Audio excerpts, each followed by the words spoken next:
Am I live? Oh, hi, everyone. Hello, friends. Hello, hello. It is me, Dr. Janet Roark, your essential oil vet. And it is January 14th, 2024. This is your live Q&A every Sunday, 7 p.m. Central Time. I go live and answer a few of your questions that you guys have been asking over the past week. And if you're live and you're hopping on, let me know where you're from and what essential oil you're using today. If you have any questions and you're hopping on live, pop your question in the chat as a comment, and I will try to answer some of those. So we do have a couple that people submitted ahead of time, and I want to make sure we get to some of those because they were really good questions that I get asked a lot. So I think it would benefit everybody. So our first question, let me do a couple of announcements first, though. The first thing is that coming up, starting tomorrow, I will be running my my animal aromatherapy specialist certification course. So I have created a certification course that is amazing. We've had so many people go through it and become incredible animal aromatherapists all around the world. And we only have 4 spots available left for tomorrow's class. It's almost full. I'm so excited about the people that we have in there already. They've already joined the Facebook group if they're doing Facebook, or hopped on the portal if they're in the portal.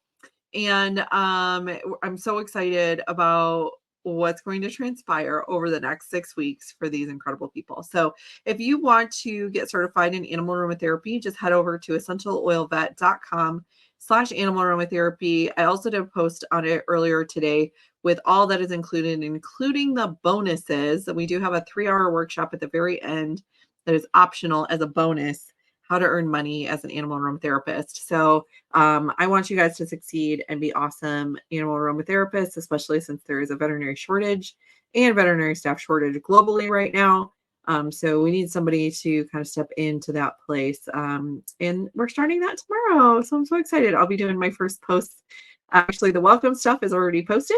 And tonight, we're going to post the first slides for tomorrow's training course. So, okay. So our first question is actually from Sophia. Do you recommend any specific oils for a dog being spayed pre and post procedure? So before a dog goes into a major surgery like a spay, and it is a very common surgery, very straightforward surgery typically, but it is a major abdominal surgery. And, when people go through this, they usually have 6 weeks off. But with the dogs, we're like, okay, 1 week and it's fine. It's very different. It's very different in veterinary medicine. So, and dogs do really, really well with the surgery, especially if they're young. But beforehand, we want to support their immune system, just like we would with people. And so there's some different things that you can do. You can do a drop of On Guard twice a day mixed with food. And then, of course, don't feed the day of the surgery or the night before usually. And so don't do the oils about 12 hours before. That's fine. Give them some time to make sure that there's no oils in their system before when they go under anesthesia. Afterwards, you can actually do a little mini detox with our detoxification complex and oil. So juniper berry can help with that. And then, I like to use oils to just support inflammation and that sort of thing. So giving frankincense and copaiba internally can be really beneficial in those cases, especially, and you can do that right away as soon as she comes home. Judy Larson says, my dog gets gas occasionally. Can she take the DigestZen capsule or add oil to the food? Yes, you can. That is one that can be given internally for dogs. If your dog's over, I would say like 30 pounds, you can do the DigestZen softgel. And I really like that one. I do it often for my dogs when they get into things, or happen to do something that they're not supposed to outside.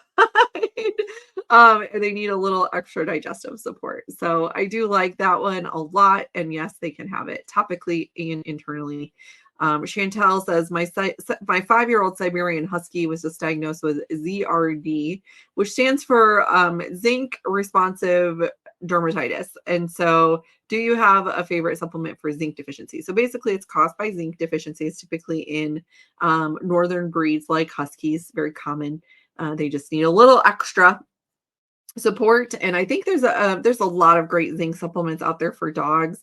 There is a one called, oh, I'm not going to remember the name of it. I think it's like NutraZinc or something like that. That is a pretty good one. So that would be what I would recommend for that.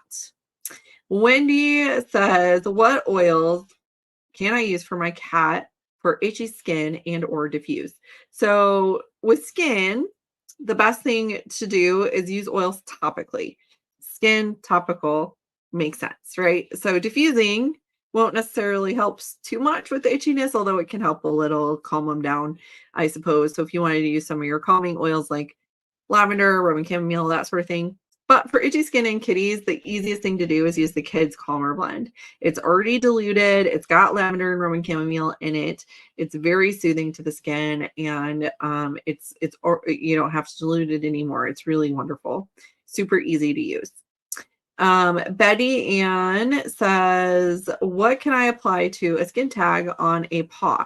So I like to use undiluted frankincense on these, and you can use it 1 to 3 times a day and just be consistent with it. And sometimes it'll look worse before it looks better, just to warn you. Sometimes they turn black and fall off. And so like that freaks people out sometimes, but that's what we want to happen. So frankincense is usually the one I use for this. If that doesn't work, a little bit of oregano, just apply it with a toothpick. Make sure it only gets on the skin tag and not on the skin around it if you go with oregano. Or clove is another one that people have used. Bonnie says, what oils are good for a muscle strain in a canine? Just make sure it is a muscle strain and not something else. So dogs are really good at tearing cruciate ligaments. And sometimes they're limping because they actually tore a ligament, not necessarily just a muscle. So check with your vet on that. But we have lots of great oils for muscle support. The massage blend is my favorite. Just dilute it a little bit, or you can use the Kids Rescuer, which is already diluted. Marjoram is my favorite for muscles. Marjoram for muscles. And birch for bones, but not for dogs. Chris says, what oils are not safe to use around dogs and puppies? I would really like to start diffusing again, but we have a small house and I'm so nervous. Go ahead and start diffusing. They're going to benefit so much. And so for diffusion, just be careful with tea tree oil, which is Melaleuca, anything with tea tree in it, really. And then birch and wintergreen. So as long as you stay away from those 3, you can pretty much diffuse anything. Just make sure you only stick with 3 to 4 drops in your diffuser. If you're really nervous, you can start with 2, especially if you have a very small house. And make sure that the diffuser is in a place where your dogs can't knock it over. But they can greatly benefit from diffusion just like you can. And don't be nervous. I literally diffuse in every single room in my house, and I live in a trailer. So it's a pretty small house. And I have 4 dogs, and one of them is very small, and it's all good. I promise. Don't stress. The main thing with diffusion is the brand of oils that you're using. Okay, brand matters when it comes to essential oils, you guys. And of course, the oils that I recommend are doTERRA. Never, ever, ever, ever, ever get oils off of Amazon. Never. Or from a grocery store. Even if it says it's doTERRA or Young Living or one of the good ones, because there's a lot of fakes out there. Like so many fakes, you guys. So many fakes. And you never know if it's going to be a fake one or a real one with things like that. So buy from somebody who you know that sells it. You can buy it from me. It'll come directly from the company if you do that. So you know it's safe. And they guarantee their oils as well. Holly says, what oils are safe for puppies that are 2 to 8 weeks old, and what oils would you recommend? So coming up actually on February 2nd and 3rd, I think there's going to be a dog breeders like online summit, and I'm going to be doing a presentation for for dogs, breeding dogs, actually. So if you have a dog that just had puppies, that might be a good one for you to attend. Or if you breed at all, definitely check that out. I will give more information about that at a later time. I don't have the link right on me right now, but the oils that are safe for puppies are pretty much all of them except for birch, tea tree, and wintergreen. And the oils that I really like for little puppies like this are frankincense, any of the kids oils that are super, super diluted, like Stronger. I love Tamer for upset tummies or constipation, which puppies can sometimes get. If you guys have questions about safety, since the last two questions were about safety, remember, you guys have access to the free safety PDF, which is basically a little safety book that you guys can download over at essentialoilvet.com/safety, or you can go to this free safety webinar. The free safety webinar is over at essentialoilvet.com/safety webinar, and you can grab the free PDF there as well. It's all on the same page. You can watch the free, I think it's like 40 minutes or so long webinar if you want to learn about safety and essential oils with animals specifically. So if you want to learn about that or have people that need to learn about that, or they're like Chris, who's scared to diffuse around her puppies because there's so much information out there, go watch that safety webinar. It's going to give you a lot of peace of mind. It's going to give you the education that you need to be empowered about this specific topic. Okay.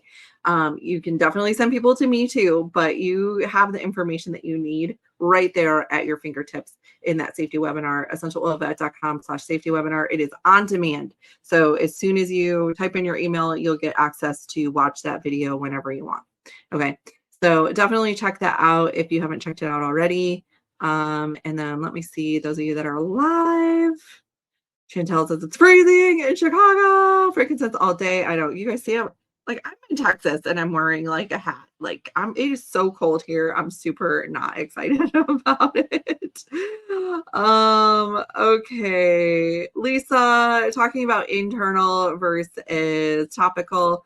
When do you do which? The answer, my friend, we covered actually in week 4 of the animal aromatherapy specialist certification, which I know you took. So week of level 1. So week 4, go rewatch that one because it depends on the system. Like with the skin, topical is best. With the digestive system, internal is best. So use a little bit of common sense. It really just comes down to common sense. And also what you're able to do, what the owner is willing to do, and what the dog is tolerant of. Some dogs do not tolerate internal oils. They just don't like it. And so if they don't like it, that's okay. We don't want to stress them out. We can use it topically instead. Totally fine. Okay, so there's a lot of different things for that, but definitely a good conversation for level 2 if you want to do that. And Lisa says, amazing isn't a strong enough of an adjective. Absolutely phenomenal program. You're such a pioneer in the field of animal aromatherapy. Thank you. Definitely there's people that have done it before me, so I'm not like the first person, but I'm definitely the first veterinarian to have a program like this that is actually like hands-on, a veterinarian available to answer your questions every single week. Like, there's really like nothing like this in the world with the animal aromatherapy course. And remember, we only have four spots available. So as soon as those fill up, we are going to close it. So definitely grab your spot right now if you have been on the fence on that, because we start tomorrow. Brenda, can we give doTERRA Slim and Sassy to horses? Yes. Yes, you can. And then Sherry, we'll finish up with your question here. Oops, if I can get it to go. Sherry says, what do you recommend for hot spot on a dog's leg that he keeps licking? So I have a really good skin rejuvenation spray. And for those of you that asked a lot of questions about skin stuff, especially dry skin in the winter time and things like that, making sure you have a humidifier can help with that. But with hot spots specifically, where's my link to that? Here we go. Go to essentialoilvet.com/recipes. The skin rejuvenating spray is going to be your best friend for this particular situation. All right, friends. Yay. Okay. So I'm super excited. for the new class of ASC people, which starts tomorrow. Oops. Maria has one question. Which oils are safe to diffuse around cats and kittens? It's the same as dogs. So definitely grab that. If you missed it, be sure to watch that safety webinar. So essentialoilvet.com/safety webinar for that on demand. We talk about cats, we talk about dogs, we talk about everything in there. So really, really good webinar. I think everybody should watch this. It is on demand. So go ahead and grab it. Go watch it today. Tomorrow is a holiday. So if you have a little extra time, especially since we're going to be snowed in, take some time, watch that safety webinar. It is definitely worth your time, I promise. And I try to make it a little fun too. All right, guys, you have an amazing week. For those of you that are in the animal aromatherapy course, I will see you tomorrow at 5 p.m. Central for our first live training. If you can't make it live, don't worry.